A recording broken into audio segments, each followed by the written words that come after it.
Assalamu alaikum, kids. I'm Miss Zahra, And I'm Miss Sarah. Welcome to Adventures of Muslim Kids.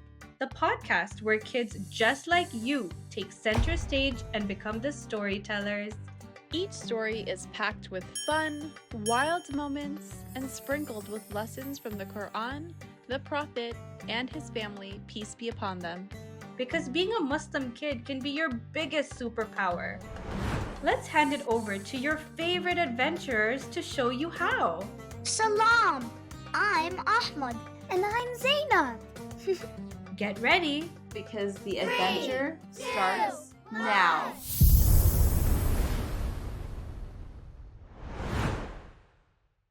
The Walk of Love, Part 1. I always thought summers were for swimming, biking with my cousin Zain, and trying to beat the record for how many mangoes I could eat in one sitting. This summer was supposed to be just like that. Especially since Papa had finally finished his big work project and Mama had promised that we would do something special as a family. I imagined road trips, maybe a cottage rental by a lake, or even a surprise trip to Niagara Falls. What I didn't imagine was Iraq. I had never been there before, but I guess I was about to find out. It all started on a regular afternoon. I was heading to the kitchen for a snack, probably looking for something chocolatey, of course, when I heard Mama's voice coming from the living room. It really is a once-in-a-lifetime chance. She said quietly. I slowed down. You think we can all go? Papa asked. There was a pause. Then Mama replied. Yes, I talked to Shaista. She and Irfaan are leading a group. It's organized, and they even have a kids program. Shaista? That name made me stop completely. I had heard Mama talk about her before, her close friend since childhood, the one who lived in the US, now the one who started something called Nitma Health. She's done the walk so many times, Ahmed. Mama said suddenly, as if she knew I was listening. You'll love her. I poked my head around the corner. Did someone say my name? Come, sit, sweetheart. Mama smiled. What's going on? What walk? Mama looked at Papa and he nodded.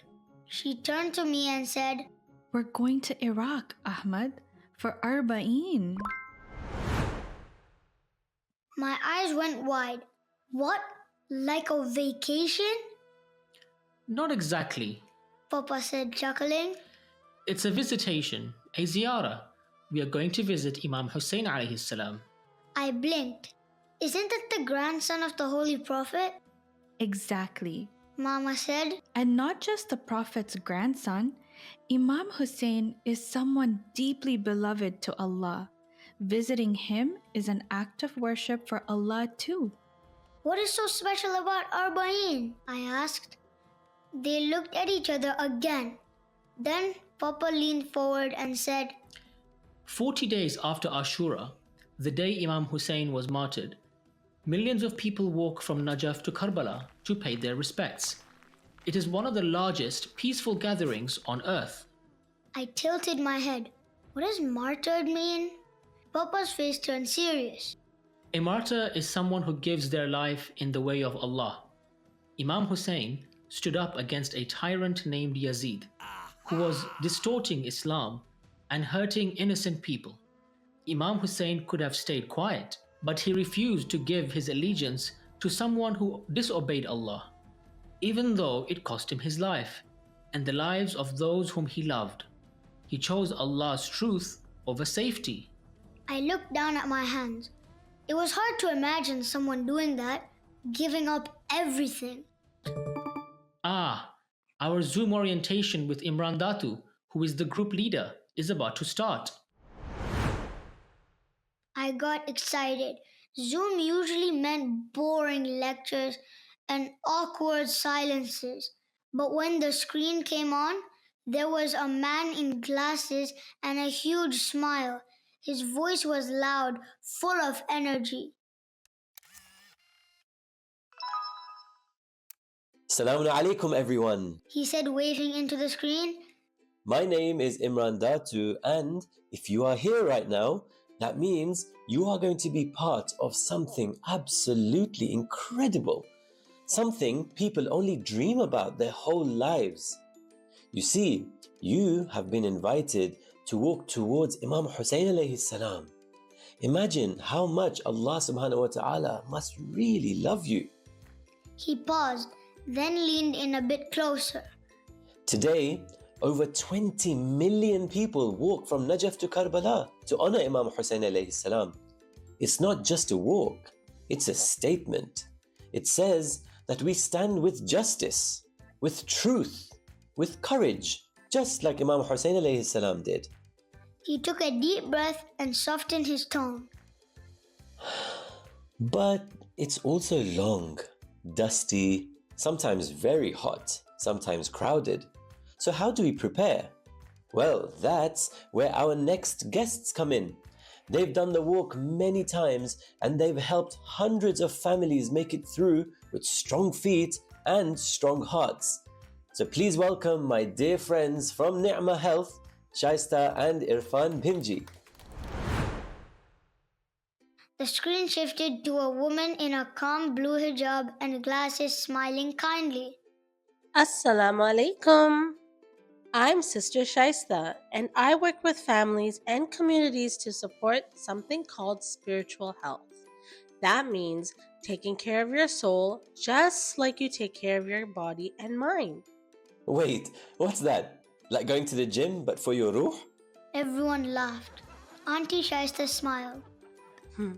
Something like that.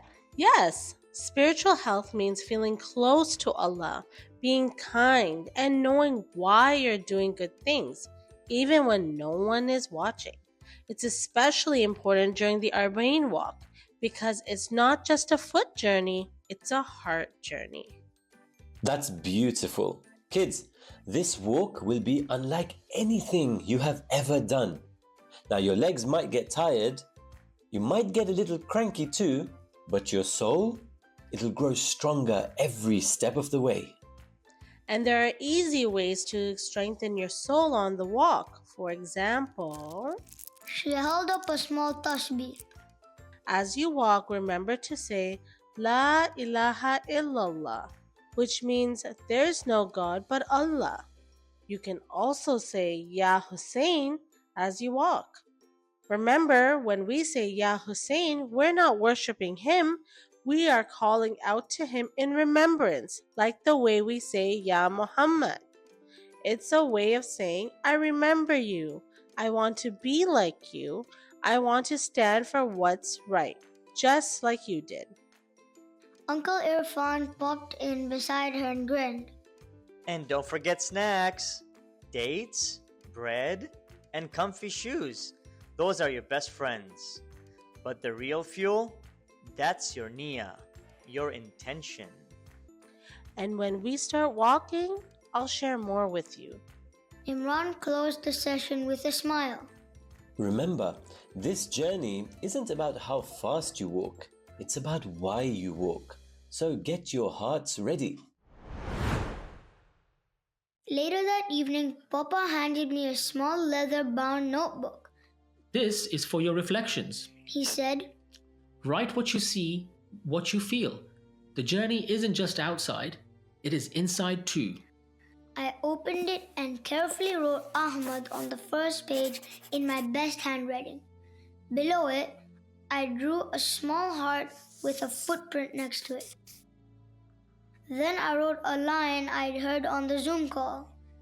Walk with our feet, walk with our hearts. A few days later, we were at the airport surrounded by suitcases, passports, and sleepy faces. On the plane, I looked out the window as the city lights disappeared beneath us.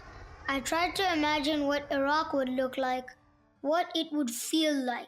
Somewhere between the clouds and the Quran playing softly in Papa's headphones, it started to sink in. We were really going to see Imam Hussain. Not in a story, not on a YouTube video, but for real. and I didn't know exactly what that meant yet, but I knew I was ready to find out.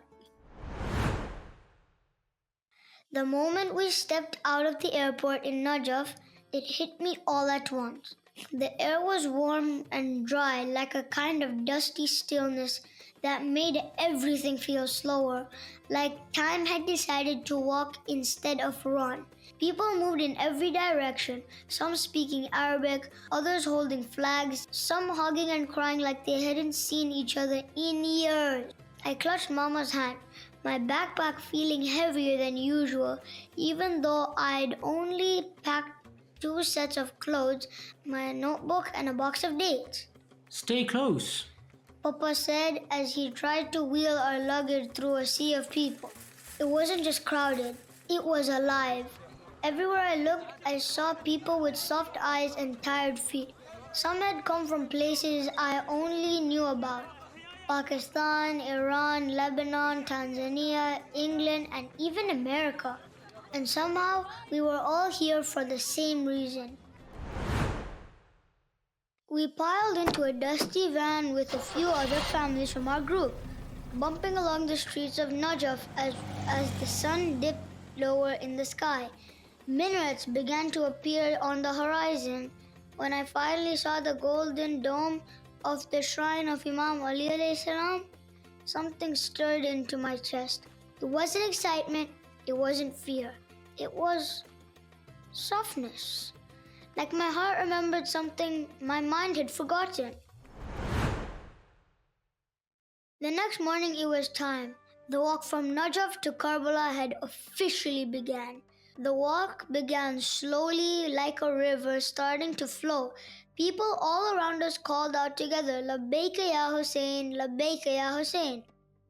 The sun was hot, but the energy was warmer.